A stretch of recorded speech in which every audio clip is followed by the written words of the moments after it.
Hello, and welcome to the Sunday Deck. And guess what?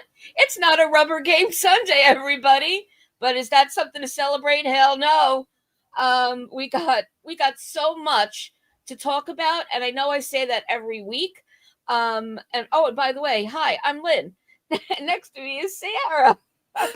um, Sierra and I were just saying before we jumped on that we were talking so much and so fast, and all of a sudden it was 11 o'clock, and we were like, wait, how did that even happen? Because we're afraid that you should probably go get a pillow and blanket now, because we might need 2 hours. We might go right up to game time, and I'm just kidding on that. But whoosh, so much to talk about. So let's just start with the trivia question of the week from Spencer. And Spencer always gives a good scenario behind the question. So let me just read it. Today's the 30th anniversary of the Yankees making the trade with the Blue Jays and getting David Cone. This was a pivotal moment in Yankees history that would change the course of its history. The winning Yankees have been achieving, and that course is the winning the Yankees have been achieving for the last 30 years, could be attributed to this trade. And so now we get to the question. 30 years ago today, the Yankees acquired David Cone from the Blue Jays. His first game was on the road against the Twins before coming to the Bronx for his home debut as a Yankee. What team did Cone face that game? So, debut in the Bronx. Who were we facing? When Cone was pitching, and that's the question from Spencer. And so, before we get to business, I do want to take a moment to celebrate our next Hall of Famer, CC Sabathia. Goes into the hall this afternoon, and that's just very exciting. And the numbers there are remarkable, and tell you why he's going into the Hall of Fame today. But I'd love to know from you, Sierra, from you guys in the chat, do you have a favorite CC moment, or what is it about CC that you really enjoyed and respected, player post retirement? What do you feel about CC Sabathia? And have you been a fan all along? Sierra? I love CC. I feel like there needs to be more guys like CC around now. CC was such a good teammate. When he gave up his bonus to plunk a batter for revenge because he just did not care, that is the CC I love and remember. And when Marcus Stroman came to us, I thought he would be this era's CC Sabathia because he talks a lot. But it hasn't panned out that way. CC, not only was he just a great pitcher, he was just a great teammate, and you gotta love guys like that. He always put the team first. It was never about him. It was always about the team. So I feel like we've gotten away from that now in MLB. There's a lot of player first mentality and less team first. Really miss CC. So happy for him. I know there's a lot of people out there who don't think he should be in the Hall of Fame, but he deserves it 110%. I would really have a hard time with anyone's argument for him not being inducted today, given some of the ones that have been inducted that are more than questionable compared to him. And he was another guy in the clubhouse that was a de facto captain too. To your point, Sierra, like he was a player's player, and I also really admire how he came back from his own personal adversity. We know that he struggled with addiction and had health issues along the way, and he straightened up and shut everybody down. And so, and FJ is team. Yeah, of course he belongs in the Hall of Fame. And FJ, I'd like to think that we're saying that objectively. There's nothing about these numbers right here that should say otherwise. So anyway, it's just an exciting moment for Yankee fans, and I'm also excited for Suzuki making it into the Hall of Fame. I've always kind of had a soft spot for Ichiro as well, but this is CC's day as far as I'm concerned. And did you guys see the article, all the tweets about him breaking his car breaking down on the way to Cooperstown? Yeah, a lot of people offered him a ride, and I thought that was hilarious. I was like, okay. I was trying to do the calculation. Like, I could be there in. All right. So let's talk a little bit about the week that was. Do we have to? I mean, no. Want to go to the next one? It was so bad that I forgot the Yankees won 2 games during this stretch. That's how bad it was. Realistically, I thought they lost all 6 games, but they ended up winning last Sunday when we actually had a rubber match. So took the series in Atlanta, thank God. Went to Toronto, lost 2 out of 3. I don't remember the win whatsoever because that's how bad it's freaking been. And right now we've just lost 2 straight to Philly. So doing great, guys. Fun fact, in the last 37 games, the Yankees have won 14 games. The White Sox and the Rockies have won 15 games in the last 37. We are worse than the White Sox and the Rockies currently. Say that again for the people in the back. The White Sox and Rockies have won 15 games in the last 37 games. The Yankees have won 14. So I am done with the Yankees have the best offense in baseball because while that may be true on paper, we're finding ways to lose games, and it's freaking sad. Oh my God! So we're just about tied, but still like worse by 1. I'm trying to come up with something, to make my heart feel a little bit better about that. So let's do a little roll call before we go into the biggest part of the discussion today. So Ken was here early on. Great to see you, Ken. We got Jonathan, Lori, Karen, and we got Shayna. Oh, our Rain of Sunshine is here. We were talking about you, Shayna. Sprinkle some positivity in the chat, would you? And let's see, who else did we get in here? I know we saw Lou at some point. CT Cards, FJ, Lou, Miguel. Oh, believe me, Miguel, we're getting to the trades. I know you asked about that last week. We're going to be talking about that for sure. And so that's, and Jordan, good morning to you too. So before we jump into our really big portion of the show, I would just like to read today's lineup to everybody because it is out. Oh, do you have to? I have to, and I'm sorry. Man. So we have leading off center fielder Trent Grisham. Batting second and playing first base, we have Ben Rice. Batting third, right field, Cody Bellinger. Batting fourth, DHing Giancarlo Stanton. Batting fifth, we have Jazz Chisholm Jr. playing second base where he belongs. Batting sixth, you have our left fielder, Jason Dominguez. Batting seventh, you have no longer newest third baseman, but Ryan McMahon at third base. Batting eighth, you have Volpe at shortstop, where that's where he belongs. He's been doing much better down there. And rounding it off, you have our catcher, Austin Wells. Carlos Rodon is on the bump today. Hopefully we get good Carlos and not bad Carlos. All right, I need a minute. I saw Ben at second, and I just – nothing against Ben Rice. It just threw me off seeing him batting second. I know. The math just isn't mathing for me. Oh, Lori, we're gonna get to that. We're getting into this right now.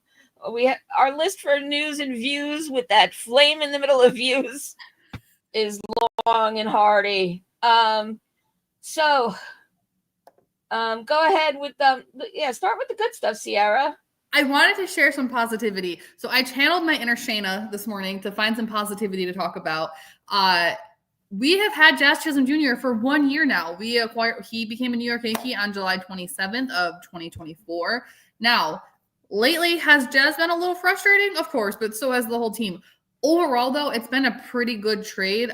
While Ramirez has been raking for Miami, and I still truly believe we kept the wrong catcher, that's a whole other conversation.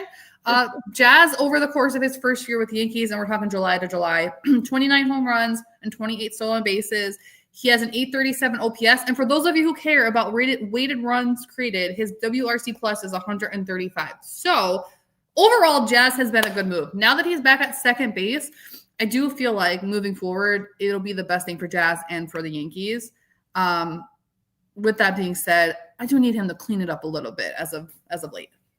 Yeah, I mean, everybody's going to need a little bit of cleaning up, sometimes or all the time. So, and obviously the next big piece of news, and really it's the best version of the news we could have gotten, was that Aaron Judge narrowly escaped something worse, and turns out that elbow injury just is a flexor strain.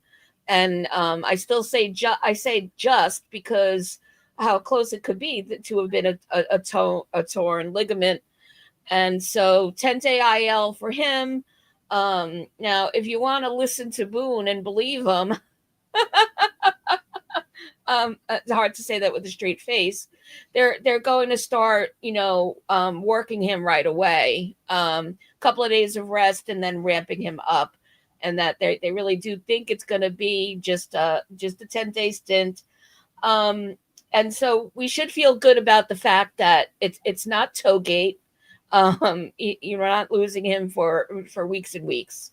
All things going up well. So, but with that comes some really interesting things going on and words coming out of Boone's mouth that seem to surpass other stupidities. So let's talk about that now. Let's talk about the post-game plan that he shared with everybody about Stanton, and he completely avoided the Spencer Jones. So before we even take a deep dive into that stupidity, I just want to say, I don't know if I believe that Aaron Judge will only be on the IL for 10 days or if this won't be something serious more down the line, because let's take a look back at Garrett Cole, okay?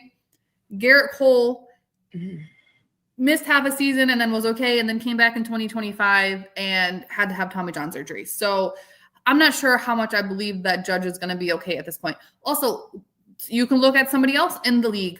Ohtani had a similar injury. He DH'd for the rest of that season and got TJ in the offseason. I don't know if they're telling us the whole truth. And the fact that he had to meet with Dr. Ahmad in person, Dr. Ahmad, who is, somebody correct me if I'm wrong, I'm pretty sure is their Tommy John surgeon doctor. To me, that screams red flags, because I feel like they could have had a conversation over the phone if it wasn't more serious. He had to go meet him in person. I'm not feeling good about this. Now, I'm hoping that I'm just being negative and it's just eating away at me. But back to what you were saying. Putting Stanton in the outfield is the dumbest thing I've ever heard in my entire life. And not because Stanton can't play the outfield, because he's played it in the past. He can play the outfield. He was good at it. However, we're talking about a guy who has horrible legs. I love Stanton, but Stanton's his sprint speed is the bottom 1% of all of MLB. Okay, we're talking about a guy who's continuously injuring his hamstrings. We're talking about a guy who just came back with 2 busted ass elbows, who unfortunately is a team player and will play anywhere you put him. He came out and said he'll play left, right, and center because he just wants to win. However, we're going to put the only guy who hits in October, we're going to risk injuring him, because we don't learn our lessons when it comes to injuries. Because Aaron Judge shouldn't have been in the outfield the last couple of games anyways, because if you watch the Toronto series, he was clearly hurt then. He was having a hard time. Probably could have avoided some of this. I'm really frustrated with the way that the Yankees are running this organization. Bringing up Spencer Jones is the logical answer, but they don't run on logic. And so I think I need a name other than, or a term that doesn't just directly relate to Rizzo all the time.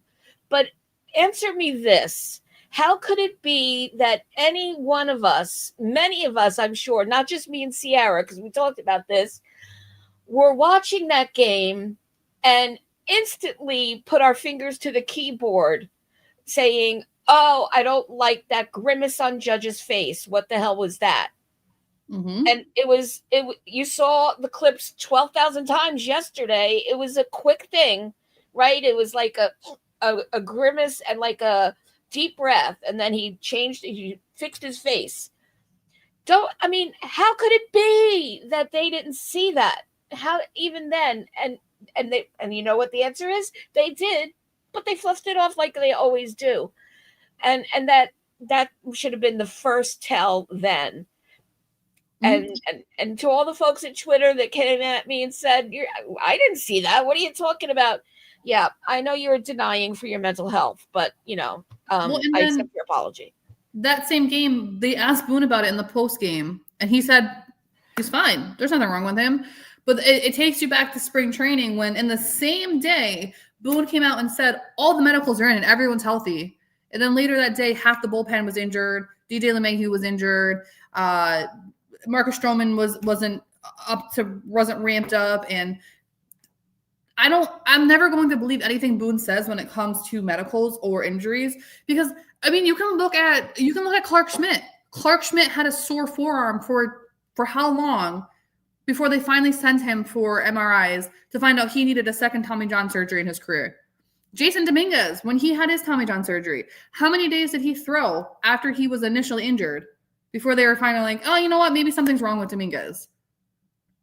Nobody's protecting our players, and I think that's where my frustration is coming from, because we as fans see it. We see it happen. We can see it with our eyeballs on TV, but they're ignoring it. And that bothers me, because at the end of the day, you're paying these guys to what? Be injured? You're potentially ruining some of their careers because you want to just ignore the signs that they're injured. Like, that's not okay. Yep. And yep. That's what they do. They don't want to like face the truth, let alone admit the truth to the fans. So, and CT, I know I'm the queen of using Queen's English, but they don't deal with injuries well. We do. We're sitting here and saying, why aren't you just taking that moment you see something to just ask, to just have Dr. Ahmad look at him then? He's the team doctor.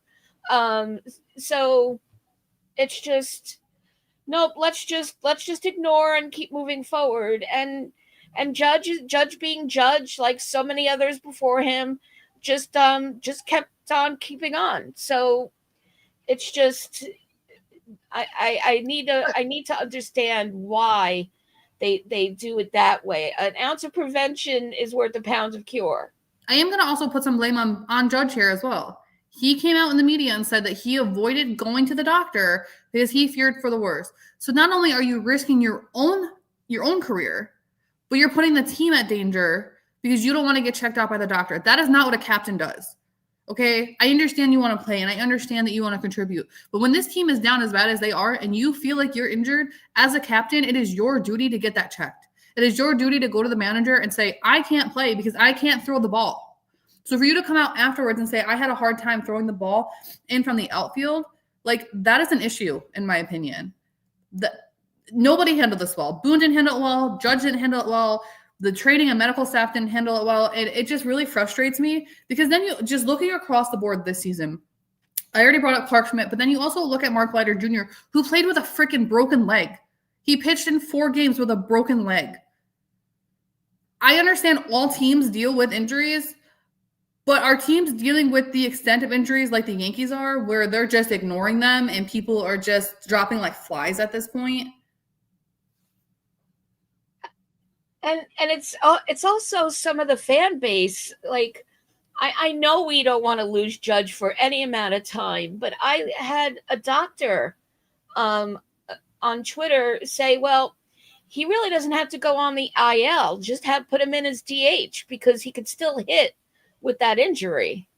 Well, that's what Ohtani did, but then he got and that was the example because Ohtani did. But Ohtani also got TJ in the offseason after he did that. So right.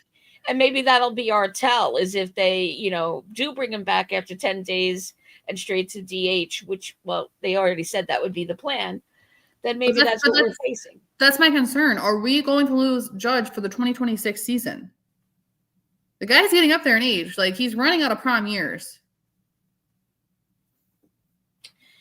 Yeah, and this would be the time, not now, but yeah, off season would be the time to do it. But you know what? It's such a worry bubble over my head right now for heading into the postseason. And everyone's going to say, oh, Lynn, you're so cute. Postseason, what are you even talking about? We're cooked. But let's get him as straight as we can. This Stanton-Jones debate. All right, let's go into it a little bit deeper. I think I know where everyone stands based on what I'm seeing in the chat, but how do we convince the Yankees to do something about Jones and do not Peraza him or Pereira him. Bring him up now. He is lighting fires in AAA. So why wouldn't you? And also, does it have to be at the expense of Stanton? Or how would we keep him otherwise? The only argument that the Yankees have at this very moment to not bring him up is he had back spasms yesterday. So depending on how serious that is, that's the only argument they have. Because if he's healthy, if not now, then when, right? Make room for him on the 40-man. We're talking about a guy who is leading the minor leagues in home runs right now. His stock is the highest it's ever been, and they already came out and said they will not trade him unless it's for a guy like Paul Skeens. And guess what? The Pirates are going to hang up the phone because they're not letting go of Paul Skeens. Okay, so that to me that says that they're banking on Spencer Jones being here for the long term. So why not if he's healthy, why not make room on the 40-man? DFA Peraza, we're not doing anything with him. We now have 3 third basemen. Why do we need 3 third basemen? We don't. Okay, DFA Peraza today. Make room on the 40. Put Spencer Jones. Send JC Escar to pick his ass up in an Uber and get him here, because what are we doing at this point? The Yankees aren't making logical moves. We have 3 third basemen, 3 lefty catchers, 2 first basemen, 3 if you want to get technical, because we have Cody Bellinger. Like, Judge's injury is the perfect time for Jones to come up and show what he can do. And for the people who are going to say, well, you got to look at guys like Jack Caglione, who tore it up in the minors and then came up with the Royals and can't hit for anything. I then want you to look at a guy like Nick Kurtz with the A's, who spent 32 entire games in the entire farm system, 20 at AAA, who just had the game of his life for Oakland, okay? We can't look and say we don't, because we don't know what's going to happen. He's either going to come up and hit, or he's going to come up and he's not, and then we can decide from there if it's worth having him up here. But right now is the time to take the chance, because we're plagued with injuries. The Yankees are making stupid-ass trades that don't make any sense, and they're not fixing the bullpen or the pitching anyway. So you might as well give Spencer Jones a chance. So Nosebleed saying, hey, Nosebleed, didn't see you come in. They're not going to do that because of his pre-arb clock. And I don't agree with that. I don't think that's what the Yankees should do.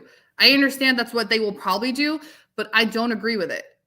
Because we don't know, and I'm going to go back to the we don't know. Spencer Jones last year struck out how many times? How high was his strikeout percentage? We don't know if Spencer Jones will be this Spencer Jones in 2026, or if he's going to revert back to 2025 Spencer Jones, right? We have no idea.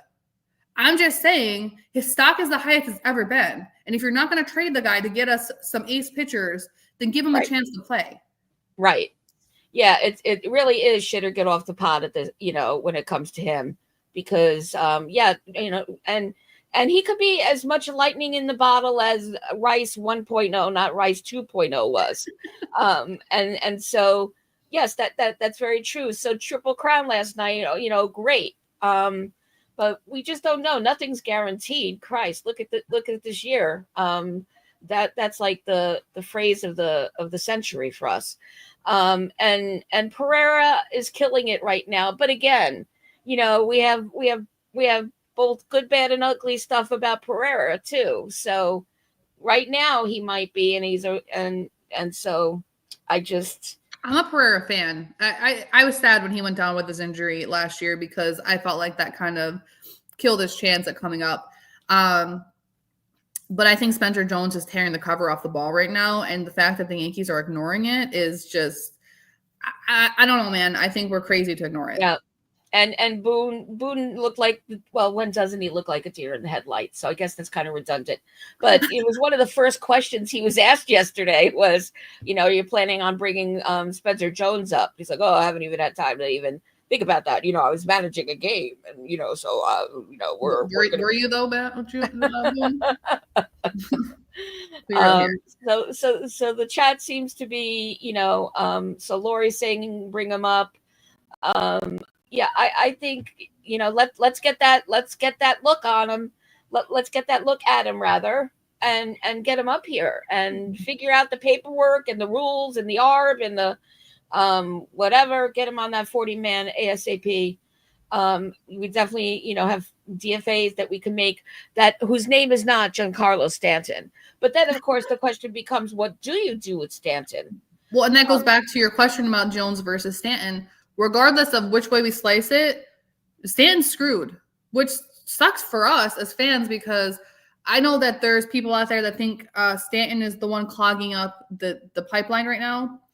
But realistically, Stanton is one of the only guys that's been producing. Stanton is one of the only guys that shows up in October. And I get it. The guy is injured. He can't play the field. But there's a lot of DHs like that out there in MLB right now. I mean, Kyle Schwarber is basically a DH only. And look at the numbers he puts up, right? Ohtani, before he's pitching, was a DH only. Look at the numbers he put up. Like, I don't care that Stanton's only a DH because he produces when you need him to produce. And that's what matters to me. Now, with that being said, putting him out in the outfield and risking an injury is stupid. However, if Judge does come back, he will be DHing, and that kind of makes Stanton's position on this team absolute, and that's a little frustrating for me. Yep. Because now you're going to sit him when he's hitting well. So now when he does get back into the DH role, let's say Judge miraculously goes back into the field before the end of the season, right? We're going to then put Stanton back into this position after not hitting for however long. Like, I don't know. I just feel like we're creating more issues down the road. I don't know. I don't know. I'm very frustrated because I feel like Stanton not being your DH in October is not the way that you want to go. And Lori's saying we're in real danger of not even getting into the playoffs. So Stanton's hitting skills in October are irrelevant. Well, but Lori, you know what I would say to that, though? He's literally one of the only guys producing consistently right now. So he is doing something now to get us producing anything at all. And sooner or later that hopefully will start mattering. Maybe it'll matter today and we don't have to be swept. But it's going to be a problem. I do not think he should be DFA'd. I don't think there's a team around that will take him. That's for sure. With the money he comes with. I don't know. I think any team would be lucky to get a guy like Stanton. Oh, they'd be damn lucky. Especially a team competing in October. Because, okay, so I saw an argument on Twitter the other day, and you guys could probably just guess who this argument was from. But this person was saying Stanton is the reason Judge got hurt, essentially, because Judge wasn't able to DH. And I just want to remind everybody, if that's your way of thinking, Judge doesn't like to DH because 2 CT cards is point. He does not have good DH numbers. Judge plays the best when he's in the field, and Judge likes to play the field. He's always said that. So I don't even know why there's people out there putting the blame on Stanton. There's clogs on this team. Don't get me wrong. There's an infield clog. There was an outfield clog. Now Judge is hurt, so it doesn't even matter. We have 3 lefty catchers. Stanton being the DH was never an issue. Never. So I don't know what the answer is here, but putting Stanton out in the outfield is not the answer. Yep. And hey, Uncle Tats. Uncle Tats in the house, everybody. I meant to shout that out earlier. So yeah, he's nowhere near the problem. We have bigger fish to fry, or littler, however you want to look at it. But Jared, you're not fooling anybody. No one is in this chat that's going to stop watching the Yankees. I did turn them off in the 7th inning yesterday, Jared, because I just got to the point where I was like, I cannot, for my own mental health, I cannot do this today. Right. And that's okay. You have to take care of yourself first. So, but you watched until you just couldn't anymore.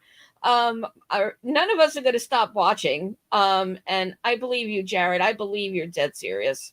And you didn't say he wouldn't listen. Oh, we wouldn't listen. Okay. Yeah. All right. Yeah. He'll listen to the radio. Watch. Oh, okay.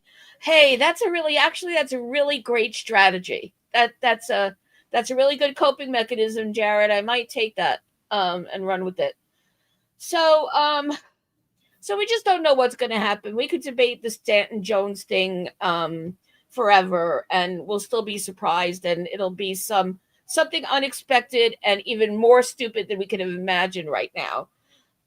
Let's talk about Ryan McMahon for just a hot minute. He was our latest acquisition. So now, I got called a how casual. are we feeling given the conversations that were going on with Suarez and others? I was called a casual because I was not happy with the Ryan McMahon trade. I don't care about what they gave up because let's be honest, in both the trades the Yankees just pulled off, they gave up nothing. So I could care less about that part. But the fact that they went after a defense first third baseman who can't hit outside of Coors Field, can barely hit in Coors Field, can't hit lefties, and you're still going to platoon them. So you didn't solve the issue at third base, in my opinion. And if we want to get down into the nitty gritty of the defense, I'm going to break it down for you guys real quick. In the last 60 days at third base, there's been 2 errors. All of our errors in the infield have come from Volpe and Jazz. Overall, if you look at the team's errors, and I know that's not the end-all be-all for defense, right? But it's a big telltale sign. If you look at the overall errors for our infield defense, Volpe has 13, Jazz has 12, Cabrera, who has not played in how long, has 5. And then it drops off. So if we're looking at defense first, Peraza, he had great defense. I don't think Ryan McMahon I do not think Ryan McMahon is the answer to our solution or the answer to our problem. Because again, I'm going to go back to what I said at the top of the show. Yeah, on paper, we have the best offense in baseball, but it's not helping us at this moment. So now we look at a guy like Eugenio Suarez. I understand he's a rental. And I understand that maybe it had nothing to do with the Yankees, right? Maybe they wanted too much because they do want prospects. They're making trades. They traded Josh Naylor. So they're making trades, but they want prospects back, right? I understand he's a rental, but you're talking about a guy who's almost at 40 home runs. You're telling me that wouldn't have helped us win games? That is a guy that you live with his defense at that point. Whereas Ryan McMahon, we're gonna live and die by his defense because he has no offense. And if you want to get really into it, DJ LeMahieu had better numbers in 2025 than Ryan McMahon. So we DFA'd DJ because he can't play the field, but he had better numbers than Ryan. And then we just went and brought in Ahmad Rosario to freaking platoon with the guy. So we didn't solve any issues. We created more of a clog in the infield because now we have 3 third basemen because Peraza's still on the roster. So I don't like it. Is there an all-around third baseman, like a both-sided player third baseman that we should have held out for? There was in the offseason that we didn't go after. His name was Alex Bregman. Yeah. Yankees, where were you then? We ignored third base in the offseason, completely ignored it. Banked on DJ LeMahieu being healthy. He told them in the offseason that he cannot play third base because his body cannot handle it. Yet they still put him on this roster where he actually semi-produced. They still put him on this roster knowing he couldn't help us at third base. Moved Jazz to third, almost injured Jazz because he came out and said he was dealing with shoulder soreness because he's not used to playing over there and he wasn't ready to play over there. When they could have paid Alex Bregman, or at least tried to. They didn't even try, and that's my issue. Now, if they would have tried and Bregman would have said, screw you guys, I don't want to play for the Yankees, fine, whatever, because I understand he's in Boston and he's with his guy, Alex Cora, but they did not try to go after Bregman. They didn't try to solve the third base issue. They basically ran it out as a platoon option from the beginning with Cabrera, Peraza, DJ, Jazz, whoever the hell else they were going to platoon over there. They didn't address it, and that's the bigger issue, if we're being honest. That's right. And it just goes to show you how unserious this organization is.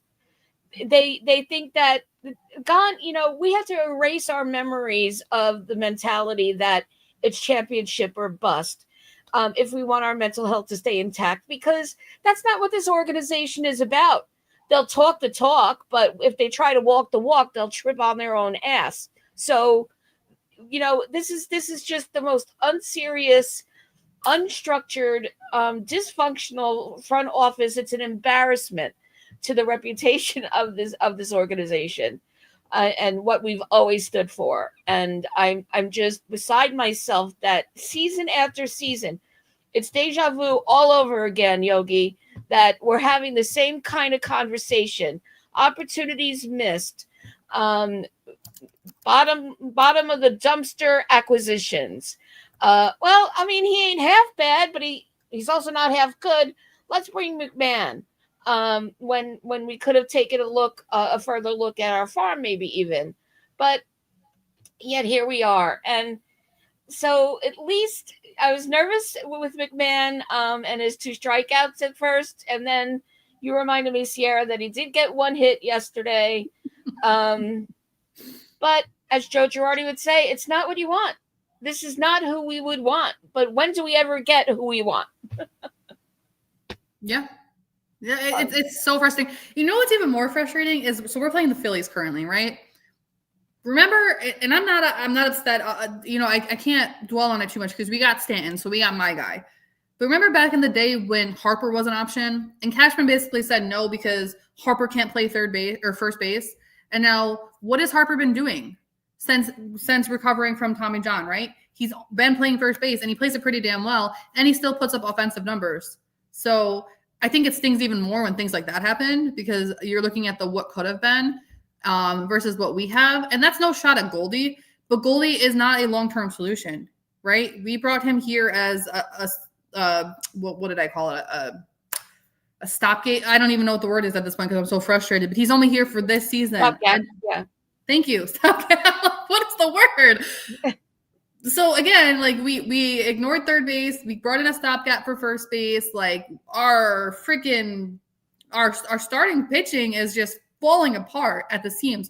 We started the season without Cole.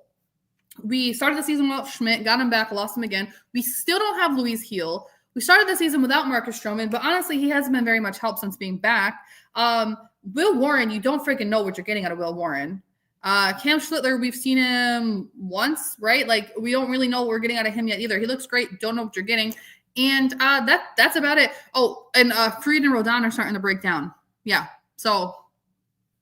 Yep, and then you look at the pen, and the pen is a whole other sad story right now. So even when we get Cruz back, we're going to have to give him some time.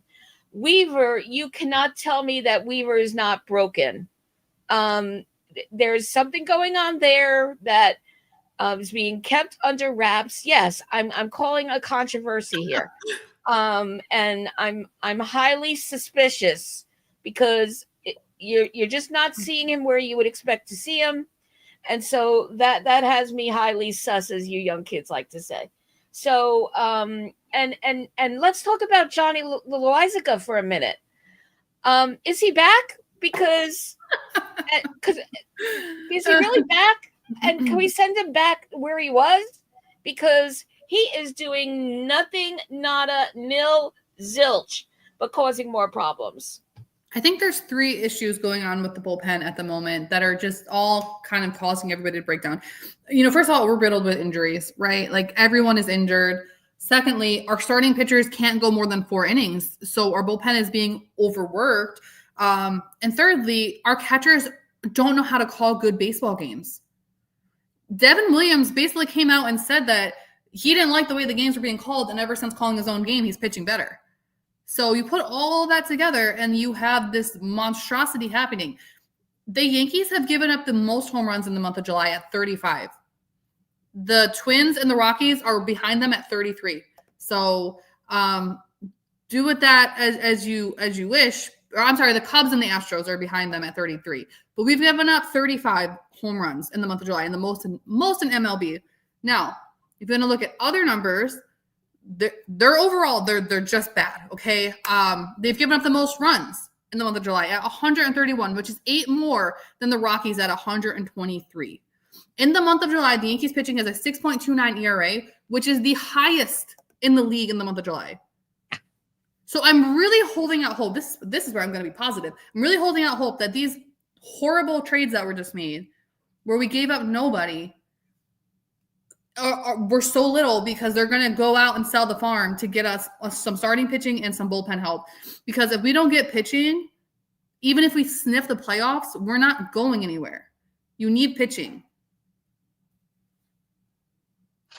I think the easier question would be, like, what don't we need? And so it's just all across the board, where are we settled? And where we are probably settled, we're going to be like not settled anymore unless we make moves in the postseason. Goldie, for example, what are we going to do about Goldie? The stopgap there. So, and you just can't trust this team to be thinking ahead when they can't even see what's right in front of their nose. So let's just. Is there anything else like in your hot takes? Let's see. I think we covered it. I think we just about covered it, and there's so much more, but let's give ourselves a break a little bit, and go here. Let's have a little lighthearted. I don't know if this is giving us a break, but okay. All right, so we have agreement on the hots, Ciara. Who else but Stanton and Belly? This is it's a hard category because there are guys who are playing well, but as a team, the Yankees aren't playing well. So it's hard to be like, this guy's hot, whatever. So I went off of 30 days for Belly and Stanton just to kind of try to be a little positive. Stanton's batting just under 300, and I get it. I'm a boomer because I look at batting average, but I still think that's a pretty important stat that tells you what's going on with a guy. So Stanton's batting 298 in the last 30 days. 17 hits, 7 homers, 17 RBIs, 12 runs scored through 17 games in the month of July. Bellinger batting 325, 26 hits, 7 homers, 15 RBIs, and 18 runs scored in 19 games this month, and playing incredible defense. Let me add. Because not everybody is, and Bellinger is just out there killing it in the outfield. And I wish that we could just like clone him and give his defense to everybody else. And yeah, both and talk about a both-sided player. I mean, Belly is the full package. I just want to put him in. I want to protect him with all of the grace of the universe and like keep him healthy because this is a lot he's putting out there in a short period of time. And I got you, CT. All right, you need those. You need those agile. And then, well, no, the next person I have, I'm going to put in the math because he's playing well on one side, not the other side. So I'll save my next person. Well, we talked about Peraza as a not. We've talked about the bullpen, the whole bullpen. Although I'm not mad at Devin Williams. I think Devin Williams more belongs at the next category. But there was a time when he would have been a not. But again, he's calling his own game now. So was Austin Wells the issue? Well, right, and so in terms of the entire bullpen, maybe it's more like we should be taking a look at that, because I don't think he's doing that to be a what. I think that he's taking things into his own hands so that there's success, and I can't entirely be mad at that. You would hope that would be something that the manager would call them into the office about and say, okay, guys, what's up? What's going on with the communication? And I'm sure that happened. So let's see. Let's see if he keeps calling his own pitches. Yeah, and Stroh wasn't what we would want to see yesterday. He had a meltdown in the 4th inning. But if I remember correctly, and I'm saying this especially because I'm trying to forget earlier in the week, I think he went into 6 his last outing until last night. They pulled him in the middle of the 6th. His last 2 outings were decent. Yesterday was just, it was hard to watch. Right. So you have to manage your expectations with Stroman. He's not a long guy, and he's not necessarily going to be as quickly effective, but he gets the job done. And he's not the most exciting. So I would appreciate it if he didn't throw meatballs, to Bryce Harper and Kyle Schwarber. And, the Phillies have a pretty dangerous lineup if you really break it down. So if we didn't throw 96 per mile meatballs right down the center of the plate, I would appreciate that. Yep. Well, and CT is saying he noticed that the best start with Rodon was when Mascara was catching. Go ahead. Oh, sorry. No, go ahead. Sorry. No, I think that's a good battery that has been working well. I just have a lot of yapping going on today. I have a lot to say. You know who I really like as catcher right now? I like Ben Rice as a catcher. I don't know. I think he does pretty good back there. I'm starting to think that the Yankees don't like Ascara at this point. We haven't really seen him, but I do agree with CT. Rodon had his best starts with Ascara. Right. I would really like to see a lot more of Ascara and Rice than I would Wells right now. Wells is bat. You know, you're seeing a little bit of a ball hitting the bat, or vice versa, but nothing that's gonna make much of a difference. And so, and Ascara, you know, I think Ascara has been met at the plate, but he's an outstanding catcher, and I think it's a matter of having more time. You know, he was called up. He's new to the show, so a little bit more time, and I think he's going to be what we want in the full package. Wells, not so much, but could we say the same about him?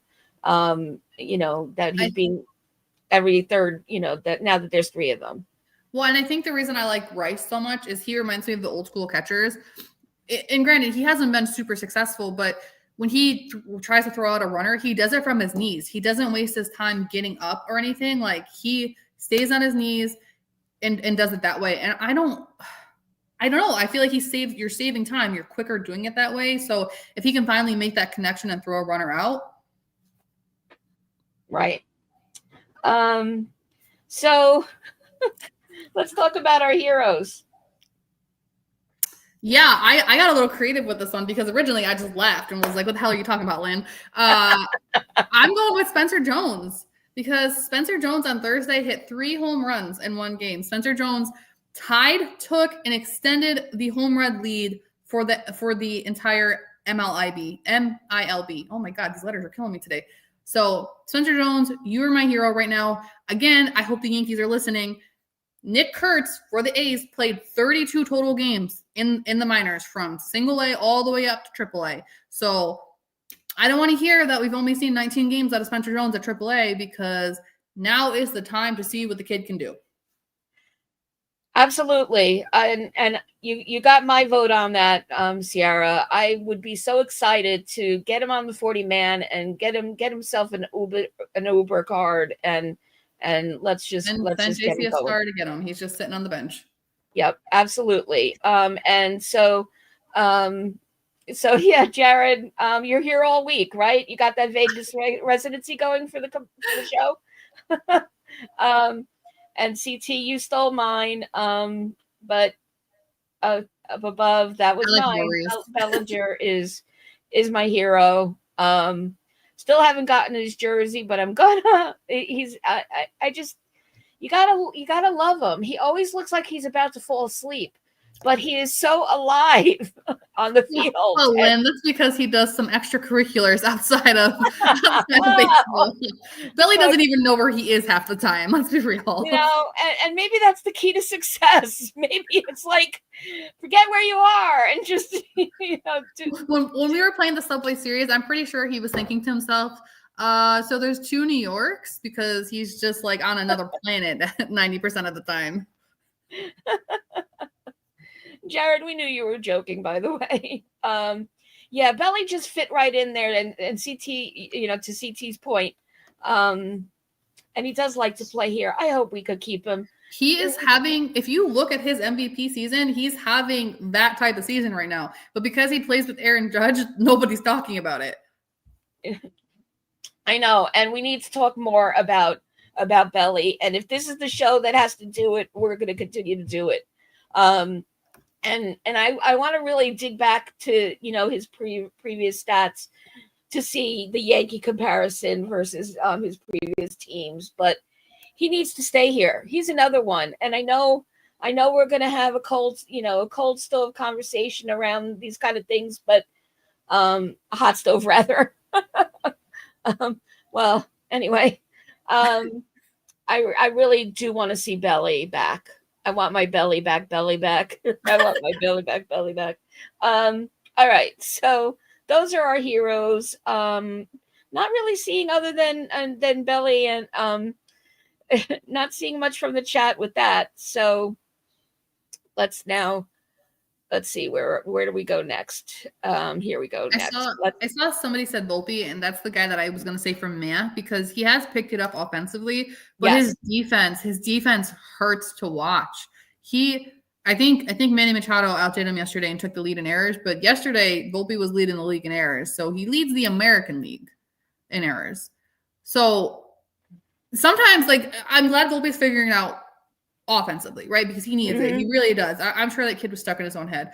I think moving him down 30 to the 8-9 hole, don't take him out of that spot. Leave him there. But he needs to figure out the defense. I cannot stomach his defense anymore. Nor can I, but Uncle Tats, man. I'd like to frame that.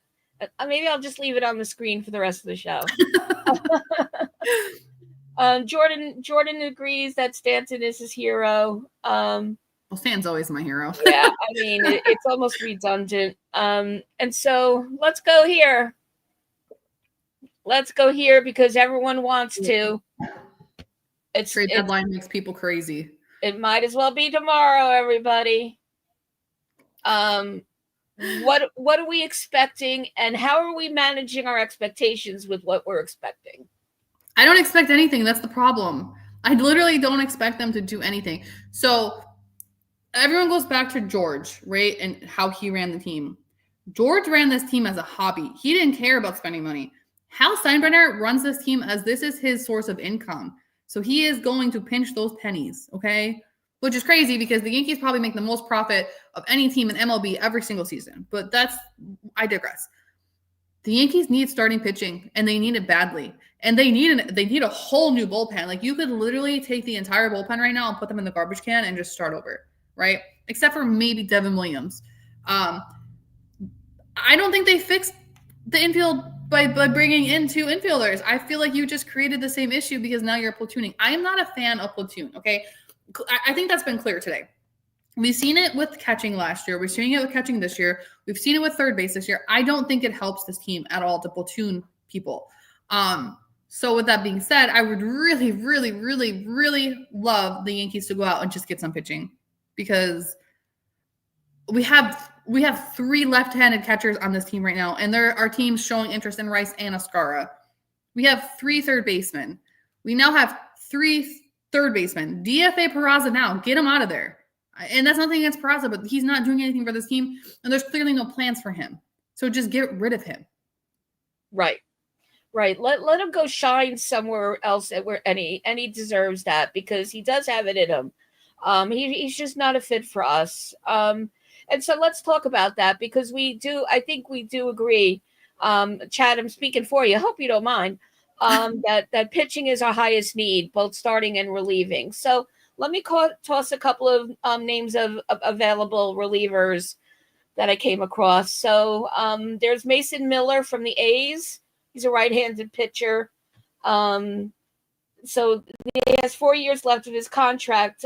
He's 98th percentile or better in whiff, chase, strikeout, and expected batting allowed.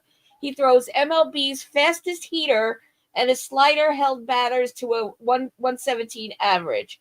And his fastball tops out at 104, but on the average is 101. So that's Mason Miller. Anyone have any intel or thoughts about Mason Miller? Yankees fans have wanted Mason Miller for the past 2 seasons. And just based on that, Miller's not coming here. There's 4 years left of control. The A's are stupid if they let that go, especially with how good he is. But also the Yankees aren't willing to part with what they would need to part with to get a guy like Mason Miller. Okay, well then the next one MLB was trying to sell us in their morning lineup is not going to fly with this crew. Johan Duran, another righty from the Twins as a reliever, and late inning reliever at that. That, to me, that's more likely. And I feel like he's been tied to the Yankees in recent conversations. The whole issue with the trade deadline right now is every single day the rumors and the conversations change, and it's like, what is actually going on? Yeah. I could see Duran coming here. I think that the biggest issue for any of the names that you're about to throw out, are the Yankees willing to make a trade that will help them? Or, because look, we can't have it both ways. We can't keep all the kids and build around them and then also want to bring in heavy hitters right now to help us win. It can't be both ways. You got to pick. Are you tanking so you're building around the kids for the future, or are you trying to win right now? So Durant is a yes from Sierra. I'm not seeing anything one way or another from the chat about that. I like that he's a late inning guy, particularly since we're not quite sure at the moment what we're doing with what's happening with Weaver. I hope we get to keep Weaver, but first we have to fix Weaver. Well, and Weaver and Williams are both free agents next season too. So the Yankees need to think about that because they're not going to pay them both. Oh man, I would really cry real tears to lose Weaver. But anyway, so Durant, by the way, here's a new pitching hybrid term that's kind of fun to say. His signature pitch is the sprinkler. and so of course I had the image of like, yes, exactly, Tiara. But so that's his best pitch, but he also has a great knuckle curve and sweeper. And he's at 100%. He's in the 100th percentile for ground ball rate. So sounds like a good thing, but he is controllable through 2027. Is a ground ball pitcher the best thing for the Yankees right now when you have Volpe and Jazz kind of struggling in the infield defense? I guess that's my only pushback is we have ground ball pitchers and it's killed us in the past because our defense, which goes back to fundamentals. I'm not blaming just Volpe and Jazz. I think it's a Yankee fundamental thing. I want to go on the record and just say, I don't think it matters who you bring into this team if the Yankees don't change their philosophy and how they do things. Because the bad defense has been contagious all around. And I think no matter who you bring in, it's just going to continue to, from top to bottom, spread.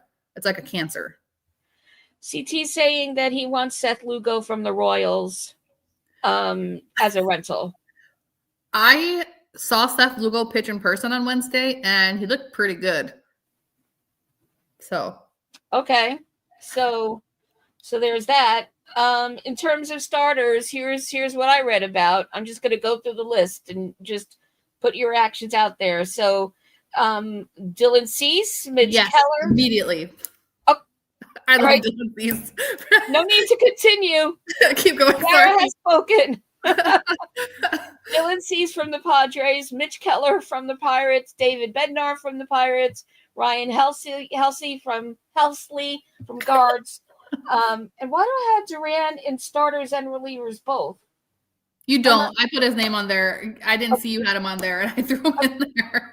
Got it. And on the flip side of acquiring this would be a good time per MLB.com for LaGrange to be used as a trading piece. Correct. For better pitching. I mean, the Yankees, the one thing the Yankees farm system is good at is producing pitchers. Their draft plan every year is to draft pitchers and shortstops, right? So we have the pitchers to give up that we're not going to be utilizing anytime soon to get starting pitching. I know everyone's against Dylan Cease, but outside of this season, Dylan Cease is a good pitcher. He's having a rough year, okay? I will give you guys that. But we're talking about a guy who threw a no-hitter last season, okay? We're talking about a guy whose years were wasted in Chicago as an ace. And someone who could immediately come in and be your 3-4 starter. Like, I don't know. I wanted Dylan Cease last year. The Yankees weren't willing to give up the prospects needed to get Dylan Cease, and that's why the Padres ended up with him. I would also take any of the other names you just threw out there, if I'm being completely honest, because at the end of the day, we need starting pitching. So just send me somebody. So, but question then though, Ciara, you're basing your Cease thing on the prior season, not this season. You're like forgiving this season and going on the prior. I am because why? Career wise, he has like a 3 something ERA. It's not like the guy has a career 6 ERA. So that's why I'm saying a 3-4 starter. He's going to be better than Warren. He's going to be better than Stroman. He's going to be better. Well, I can't say Schlittler because we don't really know yet. But he's going to be better than what we have in this moment. So to me, it's worth the chance to just do it. And you could probably get him for a lower price this year than you could have last year. He's also going to be a free agent next year. So I don't think he would cost as much as what people think he will. I know the Padres try to sell his ass to the Red Sox, but they're not willing to part ways with Jarren Duran. So they're selling him. So see what they want. Right. I wouldn't be mad CT and Michael King coming back. But hindsight is 2020 with that trade. I was sad when he went. And Karen, Beavis and Butthead aren't going to make any of the good moves. Anyway, why are we even talking about it? All right, so we'll just see. I mean, Thursday might as well be tomorrow morning, and I'm just already very nervous about it. It seems like it came so fast, and just nervous about how we're gonna feel Thursday night when that's all said and done. And so let's go to this. Oh, did I not even include it this week? Yeah. Okay. So let's talk about some transactions. Sierra, you want to take that? Oh God, so much has happened in like the last 24 Yeah. to 48 hours. Well, first of all, we got Ryan McMahon they gave up not a whole lot. They gave up Griffin, Herring, and I'm blanking on the other guy's name at this very moment, but 2 prospects, no big deal. We also, last night, very late, we made a trade with the Nationals where we picked up Ahmed Rosario for Clayton Beeter, who I'm not a fan of, so I'm not sad to see him go. And Broom Martinez, who is a guy from the Dominican Summer League. So let's not act sad that we got rid of him because none of the people who are sad about it know who he is. And if you're pretending you do, you're lying. We just got Ahmed Rosario for free. So even though it's not a sexy name, and I still don't fully agree with having all these infield platoons, you didn't give anything up for it. So it is what it is. Yeah, we broke even at the worst. Yeah. Rejoining the team, we have Brent Hedrick. He was recalled today. Judge was put on the IL retroactive to yesterday, and Ahmed Rosario was added to the roster today as well. Yerry De Los Santos returned. We saw him yesterday. He's already being run into the ground. Alan Wynez was Ubered back to AAA after last night's game. Scott Efros and Jorbit Vivas were also Ubered back to AAA. So a lot of moves going on. And who's coming up today for the bullpen? You said something Brent Hedrick. Huh? Brent Hedrick. Oh, okay. All right. So, and we're going to be seeing Marinaccio again, aren't we? Or did I? No. I was saying they were yo-yoing Winans like they did to Marinaccio. Oh, gotcha. It's like very similar because he's not in the organization anymore. So remember when Marinaccio, I think it was like 2 seasons ago. Yeah. He would come up, he would go down, he would come up, he would go down. That's what they're doing to Alan Winans currently. So I also disclosed before the show that I was not caffeinated. So I'll just keep using that excuse. Hey, Youngster, good to see you. There's sisters here as well. You're looking at 2 of them. Good to have you join us. I'm laughing at his next comment because I literally just said they gave up a kid from Dominican Summer League that nobody knows who he is. Did you know? And Youngster, I'm not like trying to be rude, and so please don't take it the wrong way. Did you even know who Brown Martinez was before he got traded? Had you ever even heard his name? Clayton Beeter, I can understand some people being upset about. I'm not. I personally just thought he was a disaster for the Yankees. He never put the beat on anybody for us. So, yeah. Definitely no impact there. So I'm never mad at getting at the low to no impact guys. I just want to see them do the opposite and get the higher ones that aren't like in a smelly dumpster somewhere in an alley. And I'm just not so confident about that before this Thursday. And yeah, he's saying that rank that our top 10 though, like that's our top 10.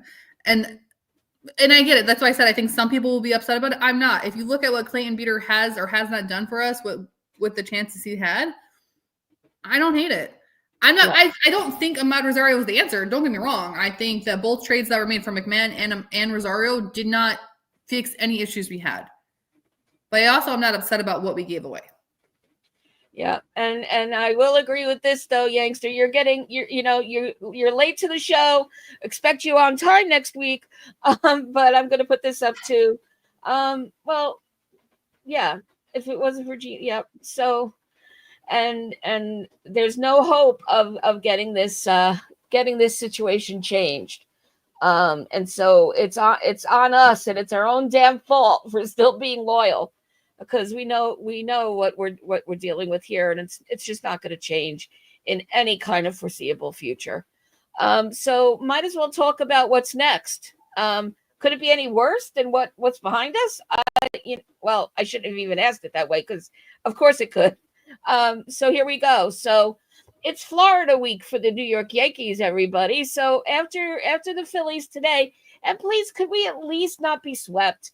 Could we all just like say a moment of prayer for that? Let's not get swept by the Phillies. I mean, and the Phillies are the Phillies. They're a really good team. But it's we'd have no we really have no excuse not to win today.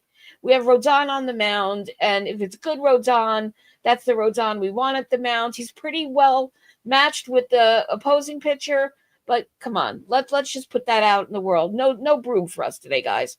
All right, so let's go with we got the Rays, and then we got the Marlins, and the Marlins will be concluding on next Sunday when we're back together. So, I'm not gonna say, oh, well, Marlins should be pretty easy. I can't say that about any team right now. So there we are for what we have to look forward to, as if we really have much to look forward to lately. So let's go to the answer for Spencer's trivia question of the week. So 30 years ago today, the Yankees acquired David Cone from the Blue Jays. His first game was on the road against the Twins before coming to the Bronx for his home debut as a Yankee. What team did Cone face that game in the Bronx? And I saw some answers in the chat. I did not, for the first time in a long time, see a correct answer, but correct me if I'm wrong. We faced the Baltimore Orioles that game. And so Spencer and his memory, Spencer, God bless you. I don't know how your mind just comes out with these things, but that was also that was a game that we won, and it featured a soaring home run by Ruben Sierra, not Ciara, Sierra. And so that's taking us back a minute. So that's about the wrap for us. Chat every week. You guys are here telling it like it is, and giving us things to bounce off of, and we appreciate you. We're so happy to see some new folks in the chat. Hope to see you again, become one of our crew, and see you here. Like and share and do all the lovely things. And if you're not seeing our Pinstripe Chronicle brothers on Monday, Wednesday, Friday, live at 10, that's Uncle Tats, that's Donald, that's Rob. You don't know what you're missing, so make sure to check them out. All our broadcasts are live, but you get to see them on YouTube after. So take a watch, give us our support, do all the things for us, because we love doing all the things for you. And as always, you'll always have a reserved seat with Ciara and me right here on the upper deck. And whether we mean it or not, can we all say, go Yankees? Go Yankees!